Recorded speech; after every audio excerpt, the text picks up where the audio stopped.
Wir kommen nun zu einem wichtigen Programmpunkt beim TDI-Tag der deutschen Industrie, nämlich die Pandemie.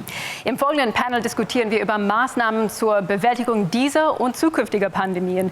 Bevor wir in die Diskussion einsteigen mit unseren Panelisten und Panelistinnen, freuen wir uns auf ein paar einleitende Worte vom Bundesgesundheitsminister Jens Spahn. Herzlich willkommen, Herr Spahn. Wir freuen uns auf Ihr Statement.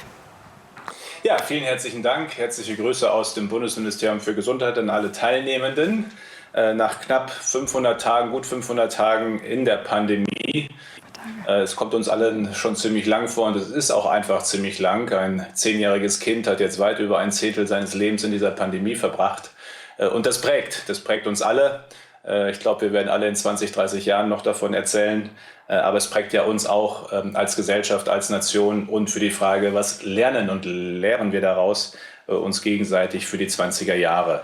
Ich will vielleicht doch einen ersten Blick nochmal auf die Lage kurz machen. Ich schaue immer auf 3 Is den ganzen Tag über: Infektionszahlen, Intensivbelegung, Impfen.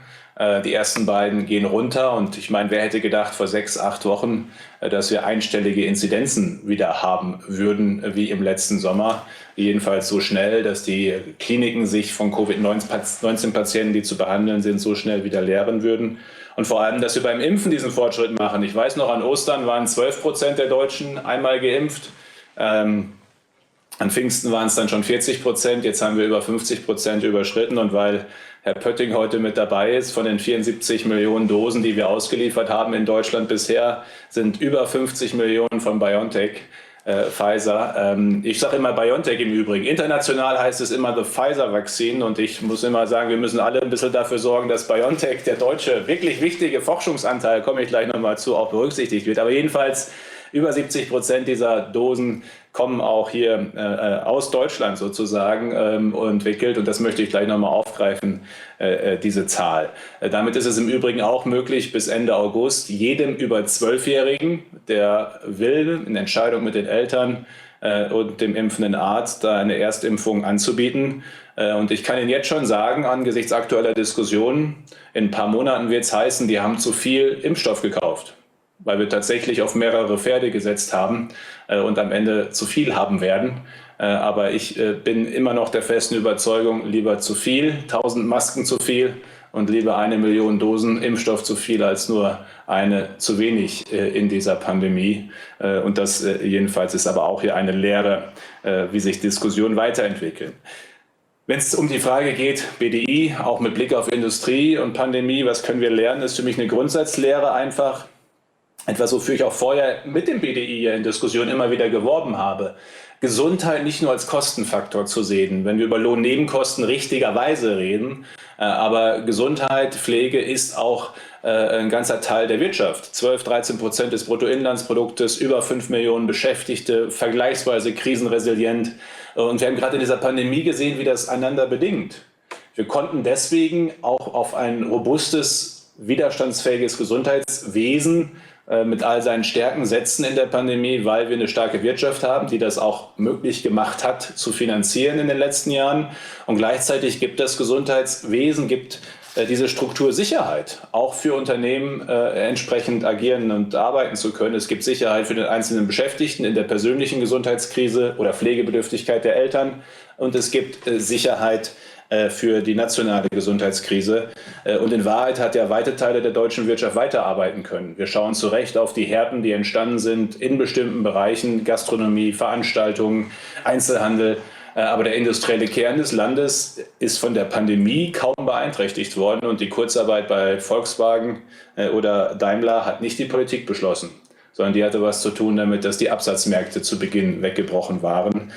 Und das ging nur deswegen, weil das Gesundheitswesen stark ist. Also mir ist erste Botschaft wichtig, gemeinsame Lehre, ein starkes Gesundheitswesen und starke Wirtschaft sind 2 Seiten einer Medaille. Zweiter Teil, wir haben einerseits mehr Innovationskraft in diesem Land, als wir selbst vielleicht vorher gesehen haben. Zum Beispiel der erste Covid-19-Test wurde in und aus Deutschland entwickelt für die Welt, der erste PCR-Test im Januar letzten Jahres schon. Der erste Impfstoff, der zugelassen worden ist, ich habe es gerade schon gesagt, in Deutschland maßgeblich. Klar gibt es internationale Studien und klar ist ein Unternehmen wie BioNTech international vernetzt, aber schon auch maßgeblich eben in Deutschland mitentwickelt. Die Technologie übrigens ja nicht über Nacht. Das ist ja ein Projekt, da wird der Pötting gleich noch mehr zu sagen können, von eher vielen, vielen Jahren, wenn nicht Jahrzehnten, auch schon Forschungsförderung des Bundes sehr früh. Aber, und auch das ist wichtig, Kapitalgeber, die bereit gewesen sind, über viele, viele Jahre eben an diese Technologie zu glauben, zu investieren und auch drin zu bleiben. Das ist ja jetzt das erste Produkt und wahrscheinlich zum ersten Mal Profit für das Unternehmen. Und das ist eben stark zu sehen, wie das dann auch innovativ aus Deutschland kommt.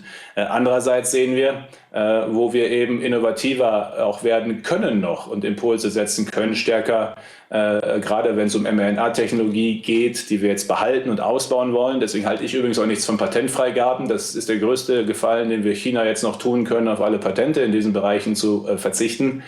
Ich halte viel von Technologietransfer und Kooperation und die Unternehmen sind ja auch bereit dazu. Aber wir sollten eben daraus für die 20er Jahre nochmal Anlauf nehmen, Deutschland zur Biotech, zur Gentechnik, zur Zelltherapie, Entwicklungsstätte für die Welt, für einen Hub mit zu machen. Die Grundlagen sind da und das wollen wir eben auch weiter entwickeln, weiter ausbauen. Denn eins habe ich in dieser Pandemie, dritte von 4 oder 5 kurzen Lehren unbedingt auch gelernt, wie wichtig es ist, überhaupt eine solche Industrie und solche Wissenschaft in Deutschland zu haben. Als was Banales wie Desinfektionsmittel fehlte, konnten wir mit der chemischen Industrie erreichen, gemeinsam in Kooperation, dass in Deutschland wieder Desinfektionsmittel auch durch die chemische Industrie, durch Umstellung hergestellt wurde. Als nicht sicher war, ob Remdesivir uns jemals erreicht, weil auch da gab es im transatlantischen Verhältnis durchaus Themen, wer was noch wohin transportieren lässt, haben wir geschaut, könnten wir sowas auch in Deutschland, in Europa mit Frankreich zusammen selbst produzieren. Also Industrie zu haben, auch Impfstoffproduktion, Städten, IDT, BioNTech, also wir haben ja viel mehr Impfstoffproduktion im Land, ich will sie gar nicht alle aufzählen, als wir selbst manchmal wahrnehmen, das jetzt auch strategisch weiterzuentwickeln, wie wir es machen, über Pandemiebereitschaftsverträge, Kapazitäten zu sichern für Deutschland. All das zeigt, wie wichtig eben Industrie gerade auch in der Krise ist, die Dinge selbst herstellen zu können, was aber nicht heißt, jetzt alles wieder selbst herstellen zu wollen. Es geht darum, das richtige Maß nochmal zu finden für die Globalisierung. Exportweltmeister wie Deutschland sollte jetzt nicht eine Politik verfolgen, alles wieder in Deutschland herstellen. Wir sind abhängig davon, dass unsere Waren in anderen Ländern gekauft werden. Der ganze Wohlstand, auch die soziale Sicherung hängen davon ab. Aber an bestimmten Stellen, bei bestimmten Wirkstoffen, wir würden ja auch nie die Rüstungsindustrie einfach ganz nach China gehen lassen, weil es günstiger ist. Und an bestimmten Stellen, wo es um unsere ureigenen Interessen geht, zu definieren, diese Art der Industrie wollen wir auch in Deutschland, in Europa halten. Darum geht es aus meiner Sicht. Denn das ist auch eine Lehre. Wir sind zu abhängig geworden von China in zu vielen Facetten. Und das braucht unbedingt auch eine stärkere europäische Souveränität. Und das bringt mich zum letzten Punkt, nämlich die Frage der Digitalisierung, weil ja auch Herr Müller dabei ist. Wir haben ja auch mit deutschen Unternehmen, SAP, T-Systems, aber auch vielen anderen kleineren und größeren eigentlich ziemlich erfolgreiche Digitalprojekte in dieser Pandemie umsetzen können. Die Pandemie hat schmerzhaft gezeigt, wie unterdigitalisiert, zumindest vernetzt. Es gibt viele gute Insellösungen, aber zu wenig digitalisiert vernetzt das Gesundheitswesen ist. Und das Divi-Register Intensivbetten gab es ja vorher gar nicht. Haben wir ganz neu aufgebaut in der Pandemie, um überhaupt zu wissen, welche Kapazitäten haben wir. Aber die Corona-Warn-App ist, allen Unkenrufen zum Trotz, eine der erfolgreichsten Corona-Warn-Apps der Welt mit jetzt 29 Millionen Downloads, mit vielen neuen Funktionalitäten, die sie erhalten hat, gemeinsam auch zügig entwickelt.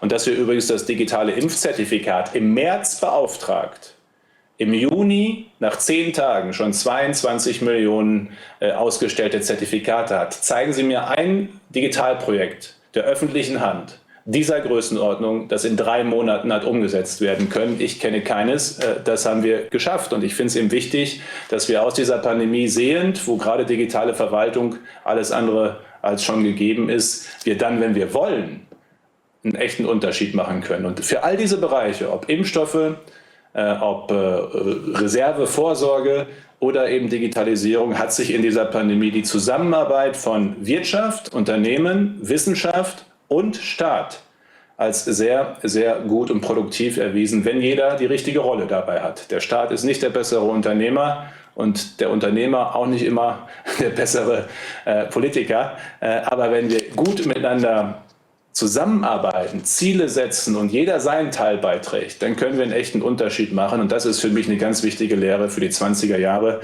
wo wir gerade mit Blick auf China und die USA, glaube ich, nochmal auf ganz andere Herausforderungen stoßen werden. Und die werden wir als Land in der Mitte Europas nur meistern können, wenn wir diese Zusammenarbeit dann jetzt auch in geregelte und geregeltere Strukturen bringen.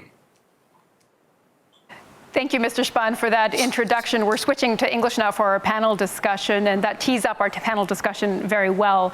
And we're happy, Mr. Spahn, that you're staying with us for this panel talk. I'd like to briefly introduce the rest of the panelists that we have with us. Here in the studio with me is Ms. Aylin Tüzel. She's the country manager for Pfizer Germany. And joining us remotely, we heard from Mr. Spahn there, Dr. Sierk is the chief financial officer and chief operating officer of BioNTech. And last but not least, of course, Dr. Jürgen Müller, who is the member of the executive board at SAP. Welcome to all of you. We cannot talk about future pandemics without, of course, discussing the ongoing one. So, Mr. Spahn, I'd like to follow up on your introduction there. You gave us a bit of a lay of the land and some of the challenges that remain. If we look at the current situation, we have diverging narratives. On the one hand, falling case numbers, as you said, and this sense of palpable relief and release here on the streets of Berlin, certainly. And yet, at the same time, this Delta variant that is highly infectious. We're seeing the transmissibility in other European countries. So with an eye on these two narratives, how worried are you about the possibility of a fourth wave in this pandemic, hitting Germany in particular? Well, of course, as you can see in the United Kingdom, there is a risk. Just remember the figures they had just some weeks ago regarding vaccination as well as infection. The infection rate, and actually how quickly that can change. But at the same time, we need to find the right balance now. We have had months of hardship now for many, many people in Germany, in Europe, for pupils, for parents, for business people, and for many, many others. And now incidences are very low. The summer is coming, soccer, European Championship. So actually you can feel the mood has really changed compared to the first quarter of the year. And people want to be optimistic, and they have good reason to, because we have broken this third wave together. But at the same time, we need to remain cautious. There needs to be precaution and to find the right balance for that over summer, and especially in preparing for a challenging autumn and winter. That is actually what is very, it's a big challenge for politics too, to find the right way to communicate this. Right. But I would say let's enjoy summer now, but with precaution. Just a very brief follow-up on that, Mr. Spahn, because you mentioned the hardship facing students and parents in particular. Yesterday, you mentioned that when school starts again in the fall, that students probably have to go back to alternating days of going to school, that they'll have to wear masks. Is there no better system that the German government can prepare in advance for kids going back to school? Well, that is the problem with quotes that are taken out of a discussion like the one now that you were just mentioning. I always made very clear from the very beginning, one of our main goals is to keep the normal school life possible as long as possible. Which means, of course, that alternating schooling is not what we are looking or reaching for or aiming for. And I think it is possible to start school after the summer vacation without this at the very beginning. But then it's up to us how it develops. That's what I meant. We have to prepare for everything, but with the right tools, we can avoid this. And the right tools is at least the offer to get vaccinated for over 12 years old. It's an individual decision by the child, the parent, and the doctor, but the offer is there, and who wants to get vaccinated can get vaccinated older than 12. Testing, regular testing needs to be in place when school is starting afterwards. And related to the regional incidents, I would say masks. might be an option for the presence, for being present at school. The other tools, that is really something we want to avoid, and that is what I made clear. And I'm very unhappy with this quote that was there yesterday saying that I'm in favor of alternating schooling. I'm absolutely not. I know how hard these months were for children, and we want to avoid this. We want back to normal as much as possible. And again, we don't know what kind of variants will come along till then, so we need to be prepared for everything. Thank you for that clarification. And you just mentioned variants. So, Dr. Pütting, I'd like to come to you. How quickly, looking at the R&D side of this, can BioNTech develop the types of vaccines necessary to address some of these new variants that are emerging? Yeah, so I think we showed in the beginning when we started at the pandemic, we started to look for constructs against the pandemic. We got them up and running in the lab in vitro within around about 6 weeks, and then we got them into production and into clinical studies. And this is the time frame that we can confirm also for variants. Actually, I think for now, we have tested in vitro around about 30 variants. So we keep on going. Everything that comes in, we will be testing. And we're looking at like a construct, to have a construct in hand against a new variant within 6 weeks. And then it takes a little bit longer to really produce. So within 100 days, we will have this mass-produced and up and running for potential vaccination. Then the question is, of course, regulatory-wise, how do you pick them? How do you pick the ones that need to be approved by regulatory bodies and so on? So there's this infrastructure of like the scientific body that governs this. Yeah, but in terms of just the process, 6 weeks for construct, 100 days for clinical production.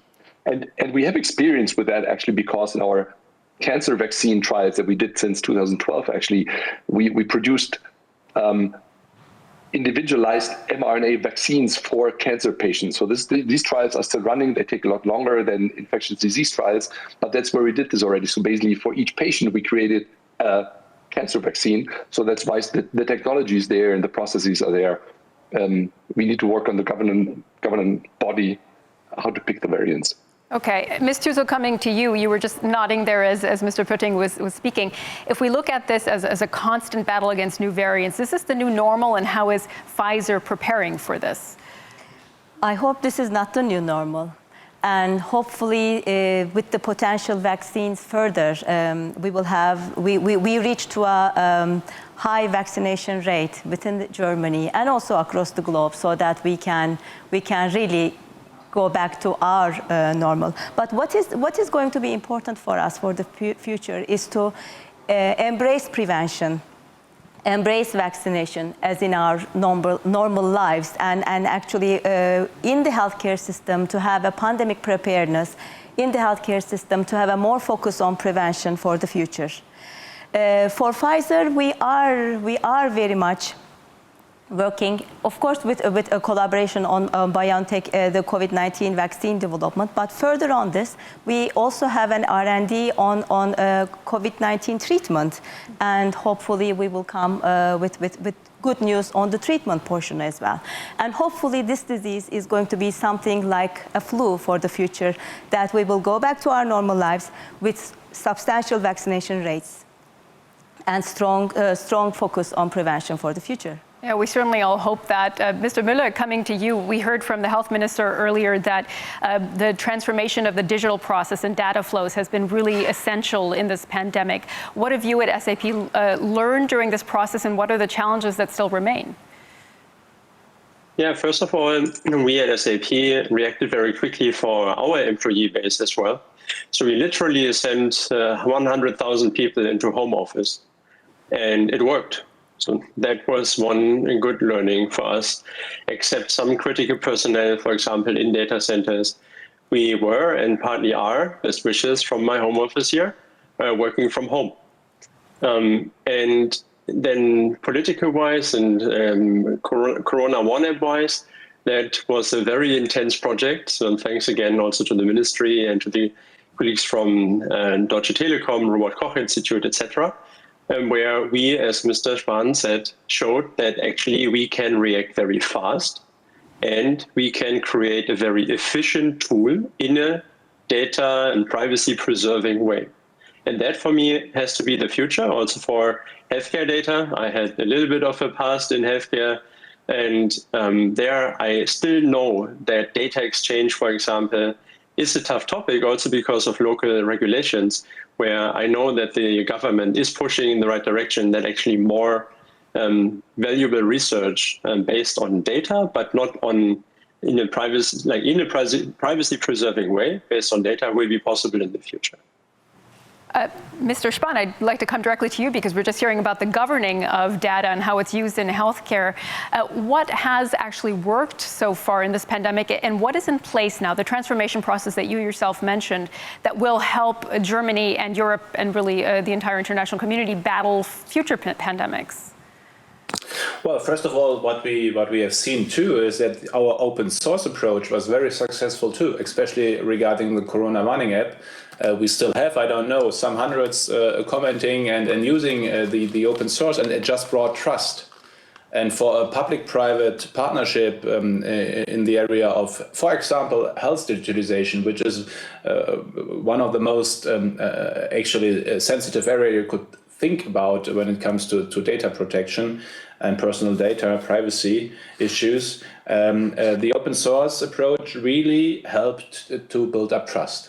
And that is something we've learned, and that is something I encourage here in our ministry, in the health sector, and in the administration for digital projects. Don't be afraid from open source and from the comments that you might get, and just being transparent. Just do it. When it comes to data protection, especially, and privacy rules, you know that we in Germany tend to have a very special approach when it comes to balancing it. I would say the lesson learned is that, especially in health, with the right data, anonymously or pseudonymously, with the right data connected, you really can make a difference for the treatment. For the treatment of an individual and for managing a pandemic situation. And what we have started under our EU presidency last year, the second half of last year, is actually to develop a European health data space. What for? The idea is that you don't have 27 different regulations, and the truth is in Germany it's actually 16 different ones. Every federal state has its own approach. To have one approach regarding health data, so that companies and all that are dealing with health data in the European Union really can rely on a set of rules. That is actually what we want to develop all together, and we have started this last year.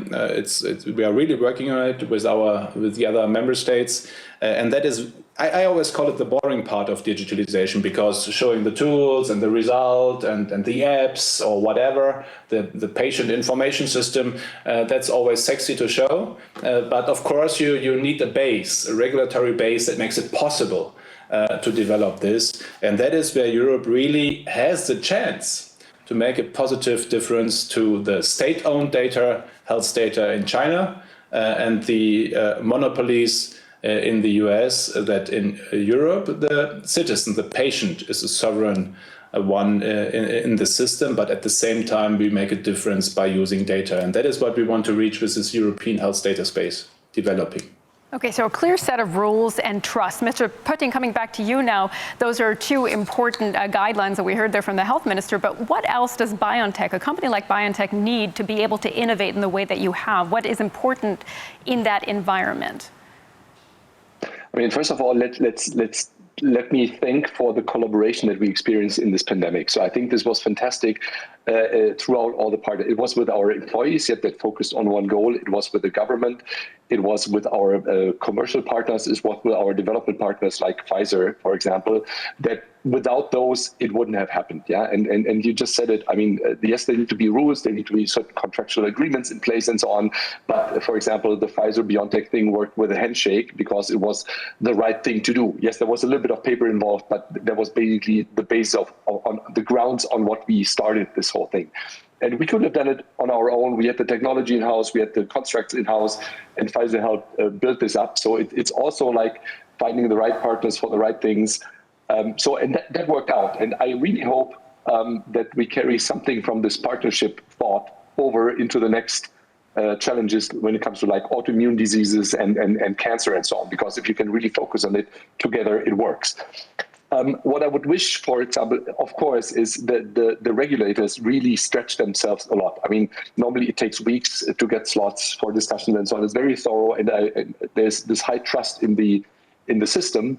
But in this case, everything accelerated with the project accelerating at light speed, so to say. Yeah. So the EMA, the FDA, they all accelerated and did what they could to get amendments done and look at data and really started with this rolling forecast, rolling review. So this all helps. And of course, it would be great to see this after the pandemic as well for infectious disease, but also for cancer. So I think that's one thing. The second thing is when you look at the current situation, I think it helps to see this as a global effort. Yeah. Also, cancer is global, and also the next infectious disease problems will be global. So Pfizer and BioNTech, we set out to say like we need to have equitable access. So that's why we spread out our development or a production network into the US and Europe and grew it in Europe quickly as much as possible to start enabling access to other countries. It's clear that Africa doesn't have the access, for example, yet, but we're working on this. I think this is being a global effort. We need to produce more from the efficient networks and eventually also go local. So I think this is one of the next steps that we have to do, be it for cancer or infectious diseases. Picking up on the topic of access, Ms. Tüzel, one prospect that has been discussed widely when it comes to this pandemic is the possibility of intellectual property waivers, particularly for COVID vaccines. Is that something that you think we could see in the future, or would you say that that would really hamper R&D at a place like Pfizer or BioNTech for that matter? Yes, that is something that is very important to discuss further, actually. IP protection, or the weakening of IP through the TRIPS waiver or compulsory licensing, we don't think that it will help accelerate the global access to the vaccines, especially also, on the other hand, hinder the R&D prospects for future.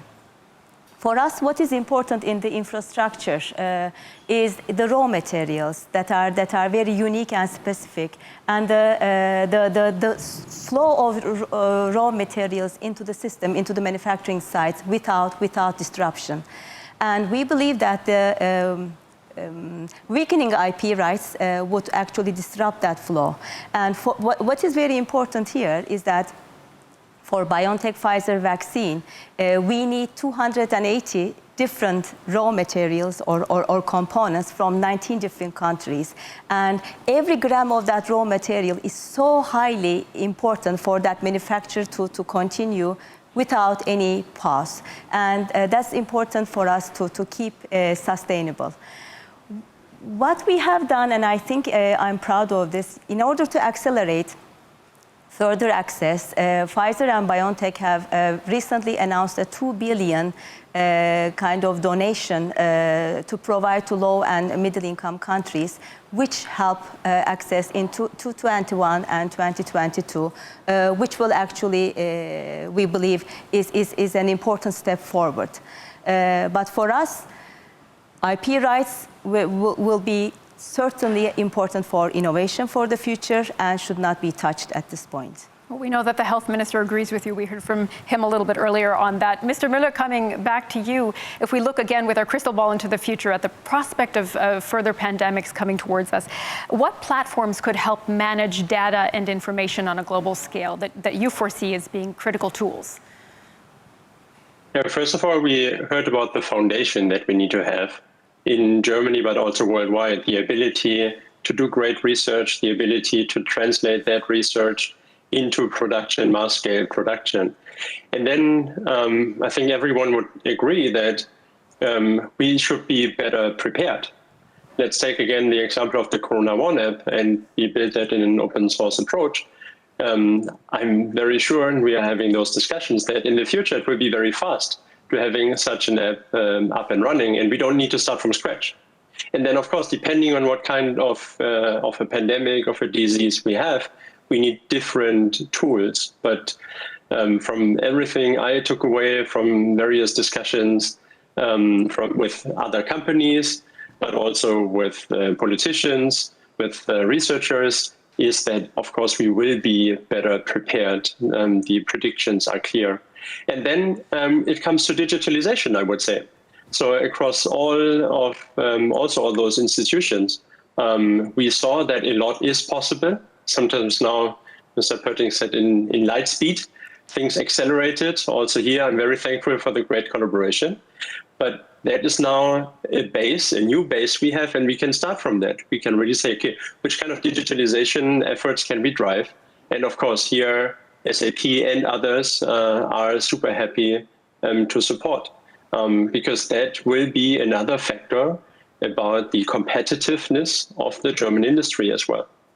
We saw actually that we talked about a U-shape or V-shape in the beginning of the pandemic. Actually, we do see something like a line, and then it splits up in companies that embrace digitalization and companies that don't. And there's a huge difference in how those companies perform.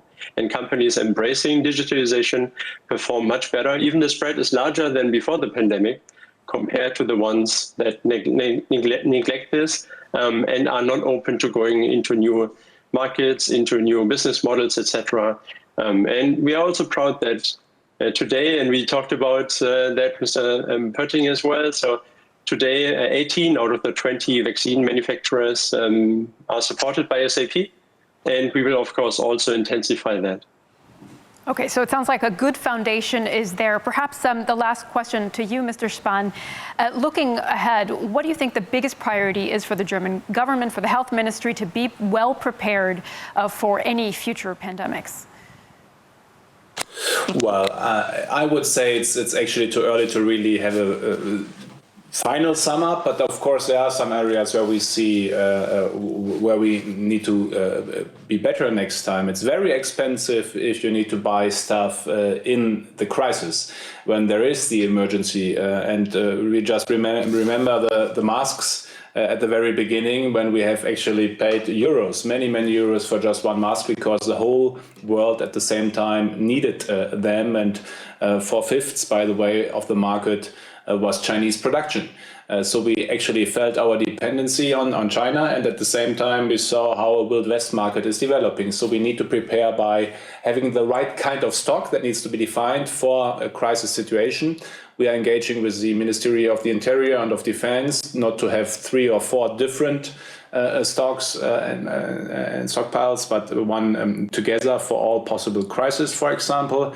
Another one is pandemic preparedness contracts we want to have with the vaccination industry. What does that mean? We are starting the process, by the way, now to procure for the next 5 years for 500 to 700 million doses per year, that we pay a fee. And how high that fee is will be the result of the procurement. But we pay a fee that this production capacity is ready for Germany once we need it, just by saying now we need this capacity.